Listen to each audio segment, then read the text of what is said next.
Welcome. Today's lesson, we will be learning about one of the topics I found very fascinating in school, Greek mythology. I will be going over mainly a few of the gods and goddesses of ancient Greece, but before we dive too far into that aspect, I want to go over a general overview of the ancient Greeks' culture and history. Ancient Greece wasn't known as a unified nation, but really a collection of Greek city-states or colonies that were concentrated in mainland Greece and spread throughout Asia Minor and Italy. These colonies shared a common language, religion, and culture.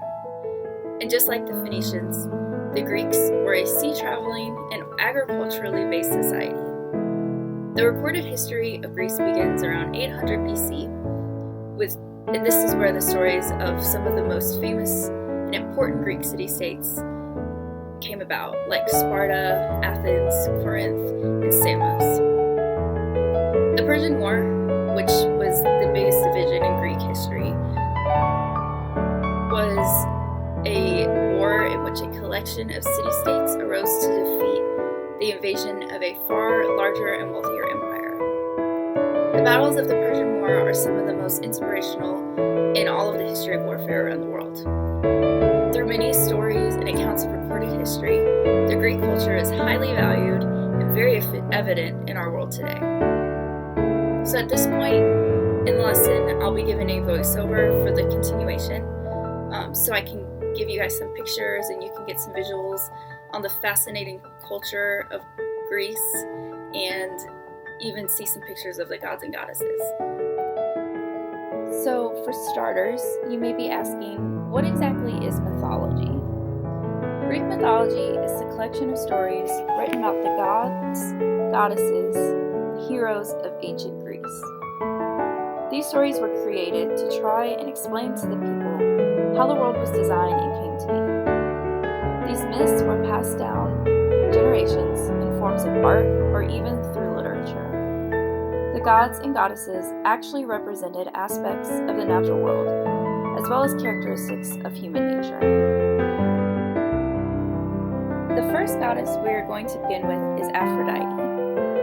Aphrodite was known for her perfect beauty and youth. She symbolized love and attraction.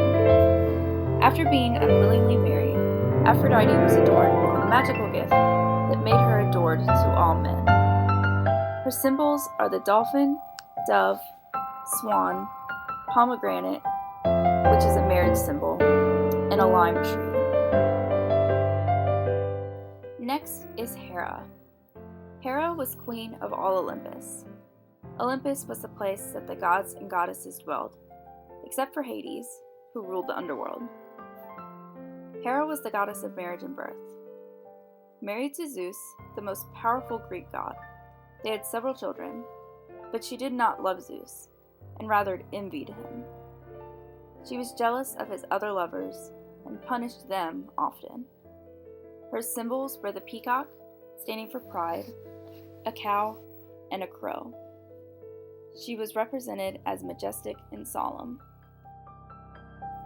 Athena, a child of Zeus, was known as a goddess of wisdom, war, arts, industry, justice, and skill.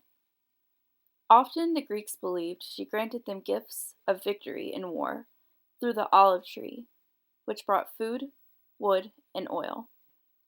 The city of Athens is named after her, and her symbol is the owl, representing wisdom. Artemis, another daughter of Zeus, and twin to the god Apollo, is shown with a silver bow and arrow. She is the goddess of the hunt, the wilderness, and of wild animals. She is viewed as possessive and eager to show her wrath when someone does her wrong, specifically when someone hurts or threatens the animals that she protects.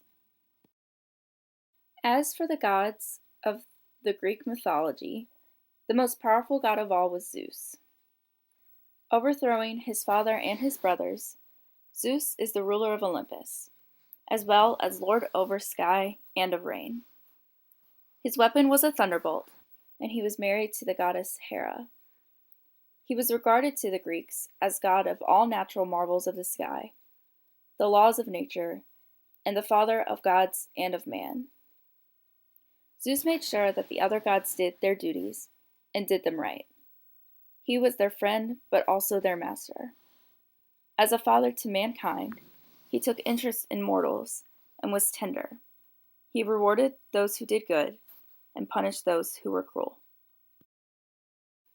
Next is Hades, the brother of Zeus and of Poseidon. He became ruler of the underworld and of the dead. However, he was not known as the god of death. Hades was greedy and only wanted to increase his people, and thrived on the death of mortals. Greeks feared him and his name, and thus the name Pluton, meaning wealth, gave Hades a nickname as well as a representation.